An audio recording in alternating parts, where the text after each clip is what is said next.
কারো কাছে সাপ এক ভয়ঙ্কর প্রাণী মনে হলেও এই গ্রামের সাপ এক গুরুত্বপূর্ণ প্রাণী, যাকে ঘিরে গড়ে উঠেছে তাদের জীবন ও জীবিকা। এখানে বাচ্চাদের খেলনা কোনো পুতুল নয়, সাপ দিয়ে খেলে বাচ্চারা। গরু কিংবা ছাগলের চামড়া নয়, সাপের চামড়ায় তৈরি হয় জুতা, ওয়ালেট, বেল্ট সহ নানা পণ্য।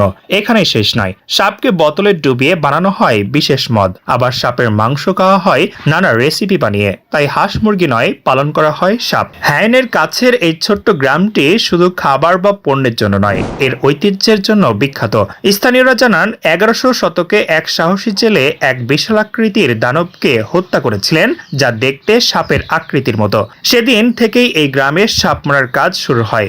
এক সাপ প্রশিক্ষক জানান তাদের পূর্বপুরুষদের সময় থেকে সাপ ধরার কাজ পেশা হিসেবে চলে আসছে। তবে বন্য সাপ ধরা যখন নিষিদ্ধ হয়ে যায়, তখন তারা সরকারি অনুমোদন নিয়ে সাপ পালন শুরু করেন। এখন এই গ্রামে বাণিজ্যিকভাবে সাপ পালন করে সাপের মাংস ও চামড়া বিক্রি করা হয়। এই গ্রামে ঢুকলে অন্যরকম এক পরিবেশের মুখোমুখি হতে হয়। বাচ্চারা সাপ নিয়ে খেলা করছে, প্রশিক্ষকরা যেন সাপের সঙ্গে কথা বলছেন। সাপগুলোকে শীতকালে বিশেষভাবে যত্ন নিতে হয়। দোকানদার জানালেন শীতকালে সাপের শরীর গরম রাখতে খুব যত্ন নিতে হয়। সামান্য অবহেলা তাদের মৃত্যুর কারণ হতে পারে।